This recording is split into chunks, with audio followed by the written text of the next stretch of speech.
been developing that's going to be launching this September. And you may have noticed a record symbol. That's another thing I need to mention up top, is that we are going to be recording this call. So just wanted to make everybody aware that we are going to be recording this. And the other thing I just want to mention about this call is that the chat window is your friend. And well, I'm going to ask you actually in about a few slides, I'll ask you to actually start doing something with that chat window. But also it's a place for you to ask questions. So there will be time dedicated at the end of the presentation for your questions and use that chat window to do that. But if you have questions that come up along the way, feel free to use that chat window as well.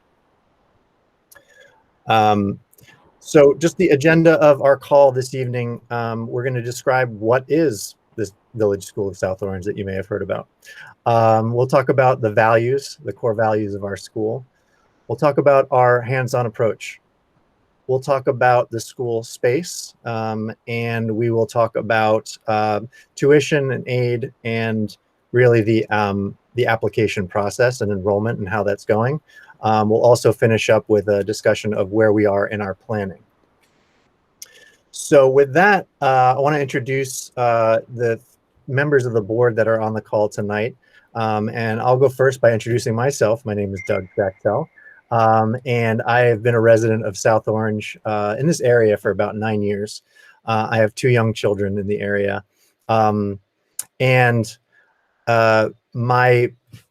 I do is I started a school in the city called Portfolio School, which is a hands-on learning, project-based learning approach to learning. It's a kindergarten through 6th grade program. And I also operate a Reggio-based preschool in the city called Tribeca Community School. And very thrilled to be a part of this board, not only as a local parent, but also as an educator and somebody who likes to start schools where there's a need. And really feeling like this community has been wanting something like this. And I think you'll sense from this presentation kind of what the approach is and kind of what's different about this school that you might not see at other schools in the area. So with that, I just want to pass it over to, I guess, Mike, you want to go next and introduce yourself? Sure, thanks, Doug. My name is Mike Dorfman. I'm currently the Assistant Director of the Middle School at Hannah Senish Community Day School in Carroll Gardens, Brooklyn. This is my 20th year in education. I worked 7 years in private school, 7 years in public school, and then have now worked at 2 different independent schools, doing both admissions and placement and teaching English for a really long time. I also live in South Orange. I've been here 6 years. I have 2 kids, Amelie's 7 and Milo is 5. And this project has been an incredible experience. I can't wait to share how much we've grown and the path that we have traveled in the last 6 months with everybody on this call. And with that, I am going to throw it to Kelly to introduce herself next. Hi, everyone. I'm Kelly Varela, and I've lived in South Orange for 6 years. I have a 6-year-old daughter. She's in kindergarten, and she's at St. Benedict's Prep this year. This whole project started with me getting lots of calls from people asking me about whether or not they should send their child to St. Benedict's Prep next year. And I thought that, wow, we really ought to work together to start a school. So I just got really lucky to meet these wonderful, awesome people to work with on this project. And I'm so thankful for that. In my day job, I work as an editor at the New York Times. And so I have the privilege of, being able to learn from the educators in this group and from people coming from other professions and backgrounds as well, and to contribute the skills that I have. Looking forward to getting to know you tonight. Laura, you want to go next? Laura, you're on mute. Beginner's mistake. I'm Laura Carney. I lived in Maplewood for the past 2 years. I have a 4 and a 6-year-old. I have a background in early childhood education as well as human resources experience. And I met Kelly when I felt like as a parent, there was a great need for a school like this in the community. And it's just been really inspiring to work on the project. And I'm really excited to see what happens next. Eileen. Yes, hi, I'm Eileen Bernardi. I have been in South Orange for about 8 months, so still a newbie here. I have 2 boys, 9 and 5. The youngest one is in kindergarten at South Orange Country Day and will be going to our school in the fall. I'm a content designer, freelance content designer, so I came onto the team mainly to help in the communications and marketing aspect. And yeah, it's a great team. It's a great project, and we're very happy to share it with you all tonight. Thanks, and a shout out to Eileen and Laura, who have been doing wonderful things on our Instagram page. So if you don't follow us already, please follow us. I don't know if you guys want to put the link in the chat, but that would be a good segue into the next slide, which is I want you guys to use the chat window now.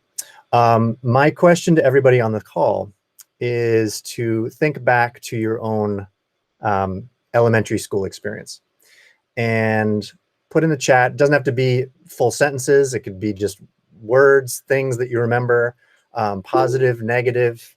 What are the things that you remember? What sticks out for you? And we'll just give a few, just about a minute here for this.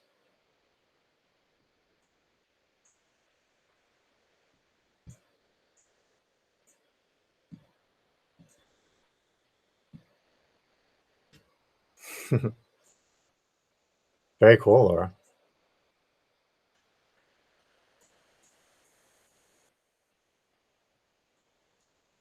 A lot of playful experiences. That's great. Recess.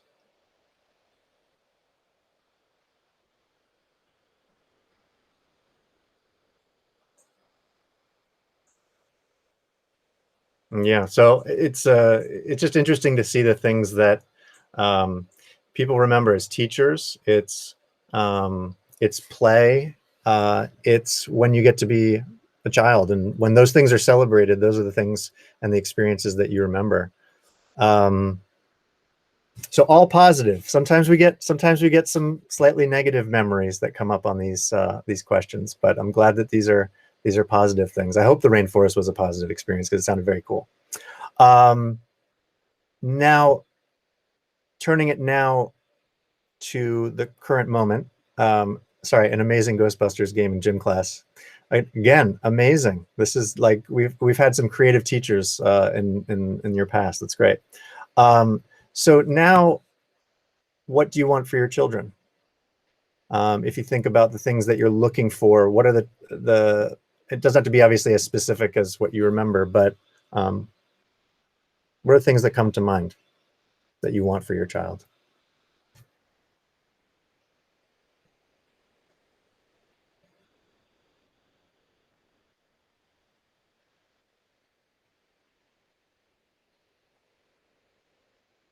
Joy, outdoor time. Yep.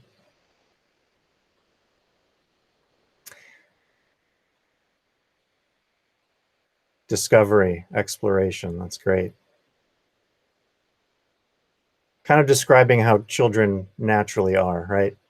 Creativity, yes. But the importance of teachers, you know, in all the innovation in education, it still comes back to the teacher. But learning through play, yep. So this is great. I think this gives us movement, yep. Social interaction, learning experiences where they can use creativity. This is great.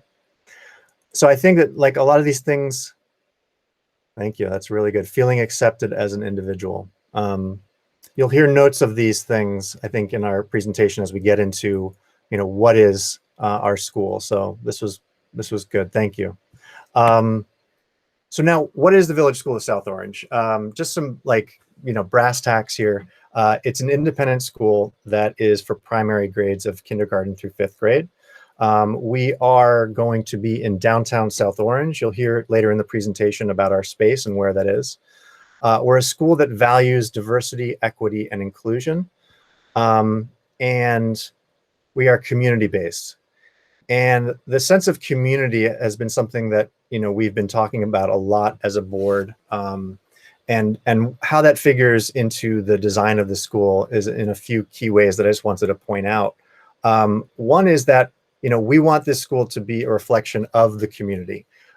So being as diverse and as wonderful and as, you know, as different as we all are in this community, we want that to be represented in the actual students and families that we have at the school. So that's important to us. We also see that in the school, we want children to be connected to the town. And you'll hear a little bit later on about how that even works into the curriculum and getting children out into the town and being involved in the community. So we see that as a very key aspect of it. The other piece of what we think about as community-based is that we want parents to be involved, very deeply involved in the school. So it's not a school where you simply drop off your child in the morning, pick them up at the end of the day, and maybe get to see the inside of the school, you know, twice a year for 15 minutes when you have your parent-teacher conference. This is a very open door kind of community where parents will be spending a lot of time in the school, whether that's volunteering, being part of a committee, working at the school, very much involved in the day-to-day life of the school. So really want to impress that upon you, that this is really a community-based school where there's a big level of buy-in and involvement of every member of the community.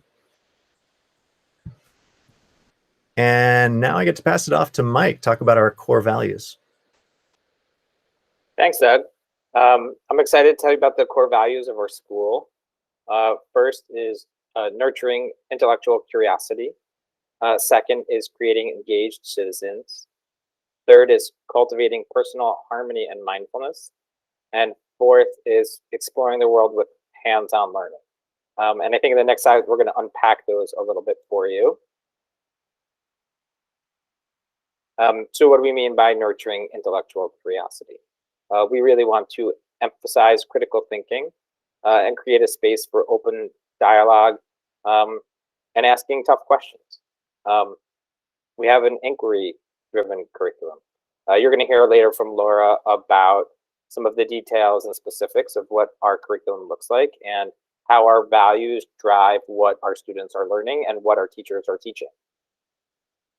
Our second core value is about creating engaged citizens.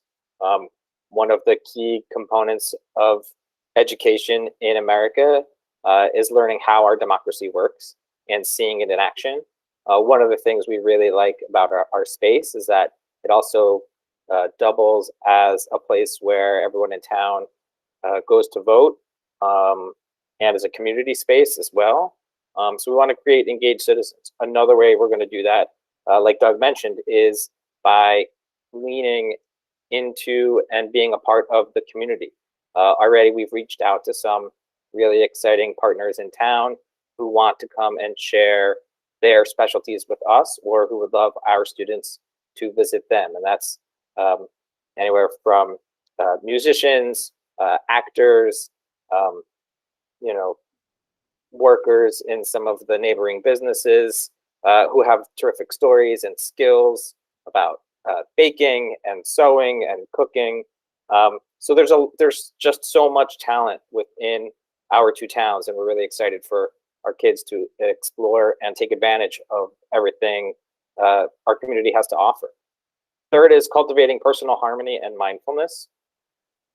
We've talked a lot about instilling a growth mindset in our students, about seeing mistakes as wonderful opportunities for learning and errors as part of human nature and something that everybody has to go through and overcome, and builds resilience. And we want our students to be strong self-advocates. We want them to be resilient, and we want them to take risks. We want to encourage risk-taking so that they don't see any bounds or limitations on what their possibilities can be.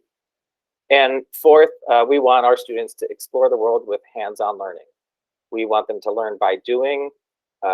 We've talked a lot with both as a board and with some of our prospective teachers about the projects that they might be able to do, about what resources we might need to make those happen. And those things include everything from, building a garden to having a maker space. Earlier today we talked about getting a pottery wheel. So there's just a lot of hands-on learning and experimenting and experiences, and those are the key components that children are going to hold on to and remember for the rest of their lives, so that in 25, 30 years, when Doug asks them again what was their favorite elementary school memory, they're going to put some of those in the chat box and send their kids to the village school in South Orange also.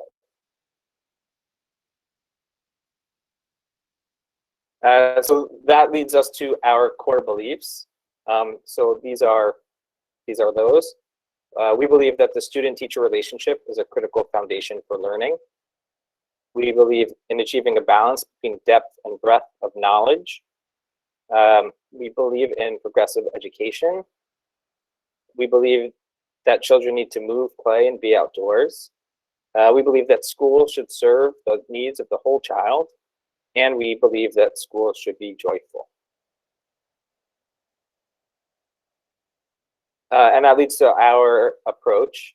We follow a whole child approach to education, placing equal emphasis on academic, social, emotional, and life skills. We've had lots of conversations with our prospective teachers about both the approach that we plan to instill, but also on the previous slide about our beliefs. And we want our faculty and staff to be on board with the mission and the values and the beliefs of the school and of the parents, and the classrooms designed in that way, and the curriculum reflected in that way. Taking an approach about meeting our students where they are at and what they need, how they learn best. Most students don't learn best always tethered to their chair, and they might need to do their work on the rug. It might be having a check-in now and then with the student one-on-one and building in the supports that they need during the school day. So we're taking all of those things into consideration. And lastly, we seek to answer the essential questions using an approach combining an integrated curriculum with project-based learning. And I'm going to let Laura talk more about that later on. And here it is. Here it is.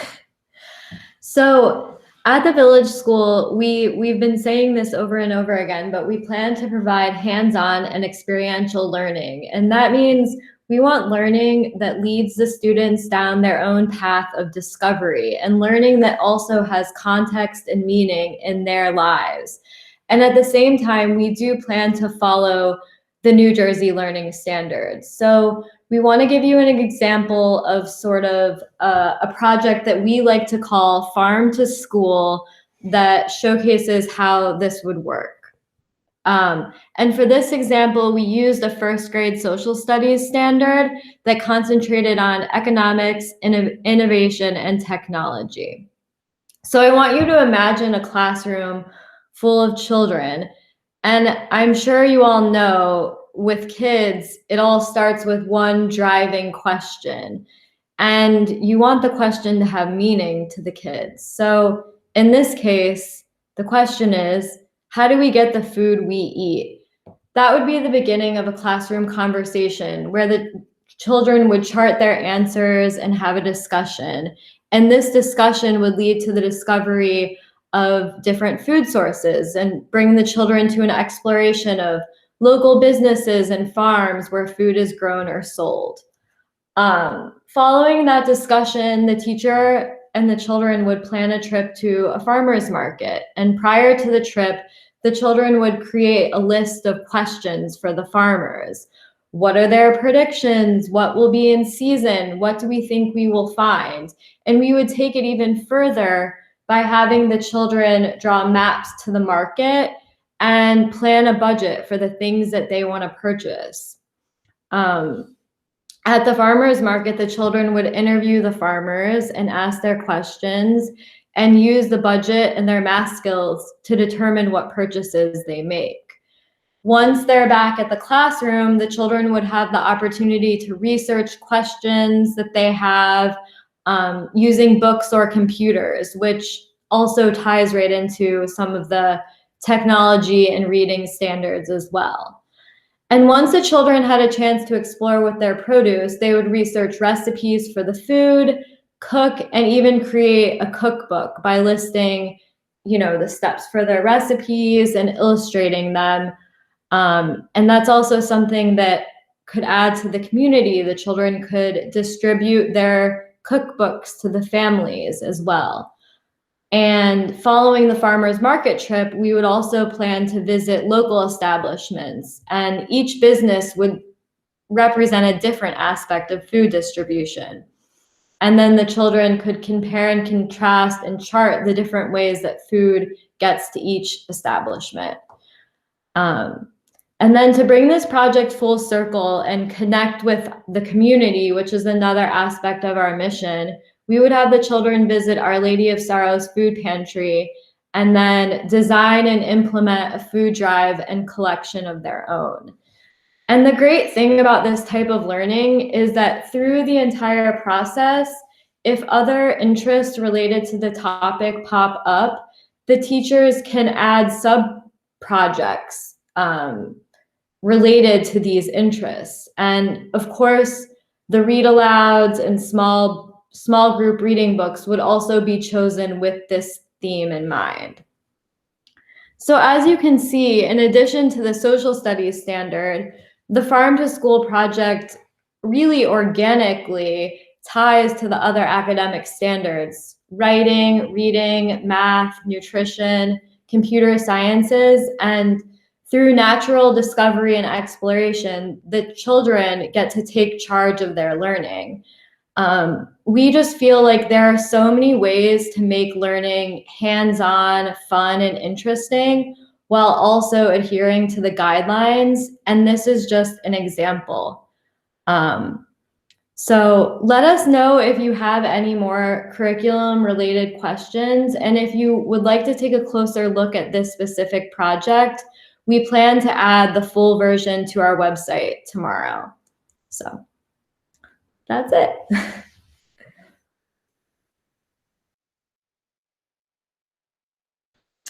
Thanks, Laura. Mike, you want to continue on with this slide? Sure. A lot of people have asked, what does a progressive education mean to us? And I think this plays out in a number of ways, some of which I touched on earlier. Progressive education is kind of a buzzword these days. And I think some of it, like you just saw, is steeping learning that is project-based and that is hands-on. That's certainly part of progressive education. I think progressive education also includes being creative about student seating and student projects. One of the things we've talked a lot about, students having lunch outdoors. Hopefully, once the pandemic is over, students having kind of family-style meals together, getting to know each other, cleaning up their spaces, and then moving that into the classroom, working collaboratively on some of these projects on the rug, in beanbag chairs. A lot of them have the wobble pieces under their seats. So it's even small details like that to some of the bigger ideas and bigger concepts.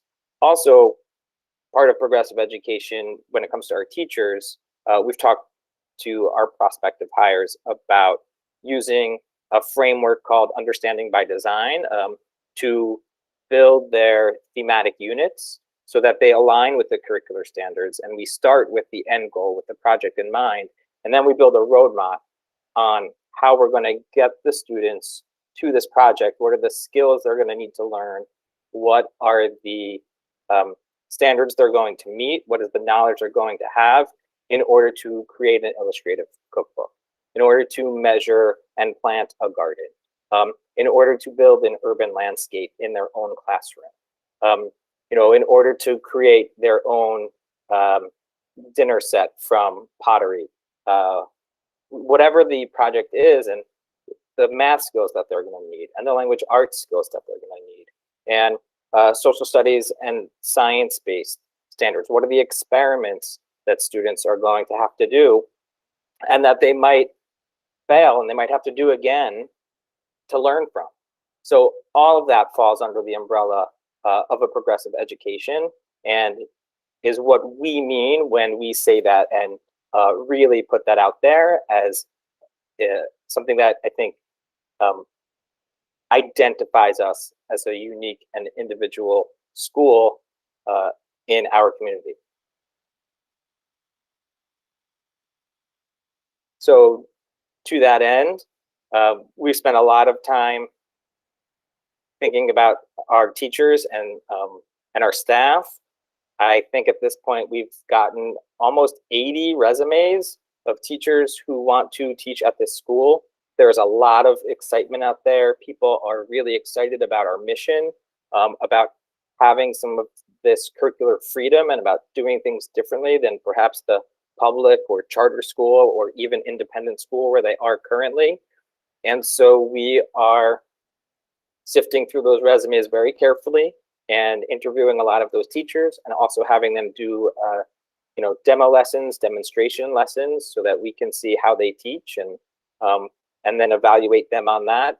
I will say everyone who we are bringing in has anywhere from at least 5 to up to 30, sometimes 35 years of teaching.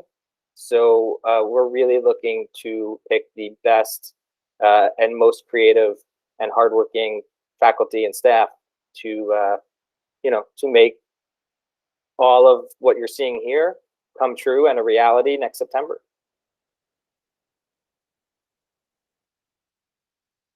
A little bit of fact about the school, the nuts and bolts. Our school hours, we plan to be 8:30 a.m. to 3 p.m. That will hopefully also include before school and after school. Like Doug said earlier, we're grades K to 5, going to open this fall. Our student-teacher ratio is 10 to 1. Part of a progressive education, also small class sizes. Students get individualized attention, and a lot of it. We have a rolling application period for right now. And we are hoping to open with 30 students in our school this fall, but we have room for up to 45 students. So definitely send those applications in as soon as, I think you should send it in as soon as this call is over, but that's just me. That's just my personal opinion. So yeah. Doug, over to you.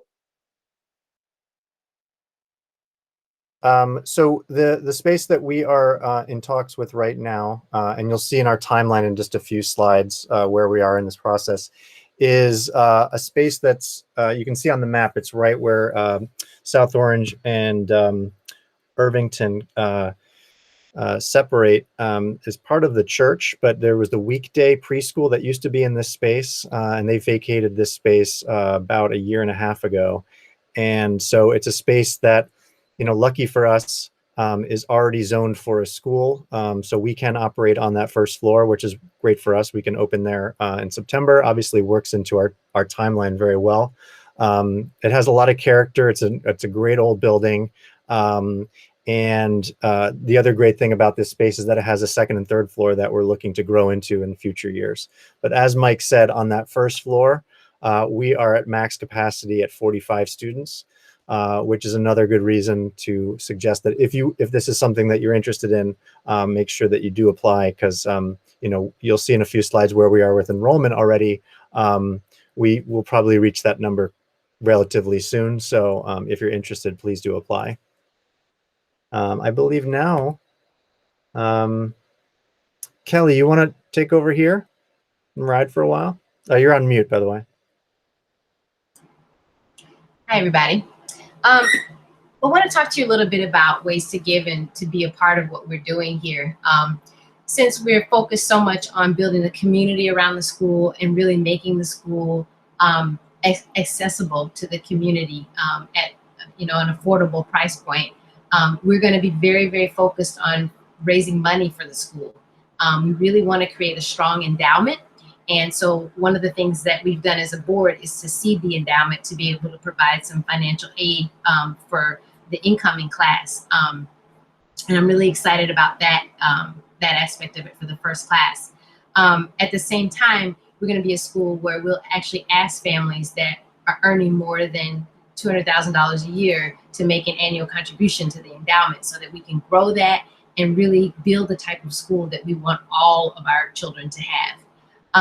At the same time, a big part of our school will be us working together as, a group of parents and really building the school by joining committees. There's going to be several different committees that we're going to have to set up to run the schools. We're talking about development committees, finance, operations, diversity, equity, inclusion, parents association. We really want to have a very active community of parents in this school, not a place where you drop kids off and you pick them up and you come to school 2 times a year. So that's the type of space that we're hoping to create. Thank you, Doug. In terms of the tuition and fees for the year, we managed to bring the price of the school down to $18,000 for early admission tuition, and that's $15,000 if you have financial aid. Without that, and early admission, it will be June 1st. So in order to get access to early admission, you would need to apply by June 1st. In addition to that, we are asking for a one-time facilities fee that will help us to acquire or to, renovate the building and make long-term investments in our space that we need to do. But that's a one-time fee, and it will not actually apply to students who are receiving financial aid. Students who are entering the school after that June 1st deadline, the annual tuition will be $19,500. And I just would like to explain a little bit the reason what's motivating us to make this, set up this early admission aspect is so that we can really inspire people to want to join, and we can really get going together as a community on building the school so that we can do so early and, just knock it out the park. So hopefully you'll be inspired and you'll want to join. And then there's some sundry fees as well, to cover activities, and the application fee is $50, and the application takes 5 to 10 minutes to complete. And there will be a sibling discount as well. We are very proud of the level of diversity that we've managed to achieve in our enrollment so far. We have had 20 students to enroll in the school. We have in that group a really, I think, a striking amount of diversity. 30% identify as people of color. So far, 4 languages spoken at home, English, French, Turkish, Italian. I mean, we love this stuff. And, New Jersey is a very diverse state. We want our school to reflect the diversity of New Jersey and of South Orange. I mean, these are the reasons why we live in this community and what we love so much about it. And, we want our school to be a place that reflects that as well. And we've heard that from parents and are really excited about our diversity, equity, inclusion plan, which we'll be saying more about this summer. And we'll be planning some diversity related events. So definitely be on the lookout for that. Also just wanted to talk a little bit about what we've accomplished thus far and the things that we're going to be looking to do for the rest of the summer. As you can see, if you look at the month of May right now, the focus right now is really on admitting and enrolling students and really networking with City of South Orange, networking with the state of New Jersey, and making sure that we have everything set to meet the requirements to open in September. And then in June, we're going to move into, we finalize the hiring of our head of school, hiring of our teachers. We're going to be signing that lease and really putting everything together with the curriculum, making sure that that's tight. And as these things are happening in June, whether you decided to apply then or not, we'll be, continually updating you. So please make sure that you are signed up and you stay attuned to what's happening via our newsletter or, via Facebook or however you like to get your information. So, and then in July, there's 3 different steps that we're going to be taking that are also very important, right? We're going to be focusing on renovating the building. We've got to get our supplies for the school, our furnishings, and making sure that we're doing all the health and safety requirements. And then come August, we'll be actually focusing, setting up systems within the building, setting up classrooms and things like that, and moving in. So that's just to give you a feel for what we will be doing going forward, and so you can sort of think about your questions about those things as well. So as I said, we want to, our early admission deadline is June 1st. So get those applications in. That comes with reduced tuition and financial aid as well. Look forward to our summer party for admitted students, which will be in July 2021. We will find a date and location for that. We'll be planning something really fun for all the families. September 7th, that's when we're gonna have our orientation. And September 8th will be the first day of school. And then we're having a back to school social on September 12th. Really want you guys to be there, so sign up, apply. So now it's time for questions. Thanks, Kelly. Yeah, so please use the chat window. I don't know if we've gotten any questions so far, but well, thank you. That's a very kind sentiment.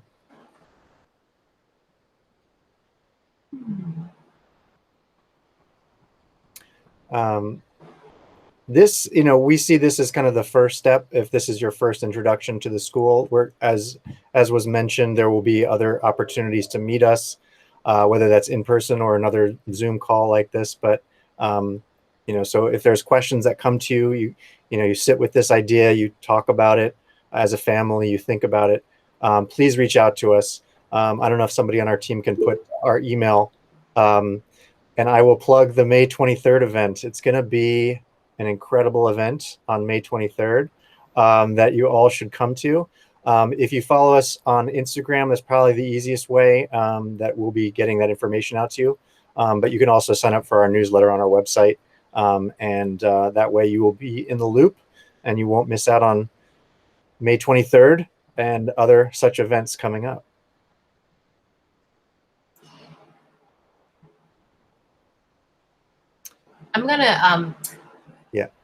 I'm going to provide a feedback form for people to fill out, and I'm going to put that in the chat window so that you have anything that you would like to say to us right now. Feedback. Great. I guess we're just getting better and better at this. So we're just answering all the questions in our presentation.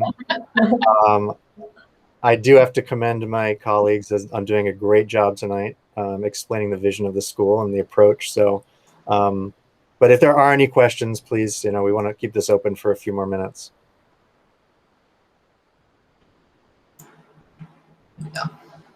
We need our music again.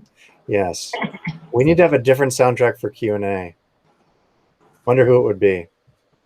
Let's think. If you have any ideas for Q&A music, put it in the chat window. I have wrestled with that question a lot. Like, what would be the right kind of music to put on a Q&A? Something thoughtful, inspiring. Just spitballing here. And the info session form, if you could give us feedback, that would be great. The link is right there for you.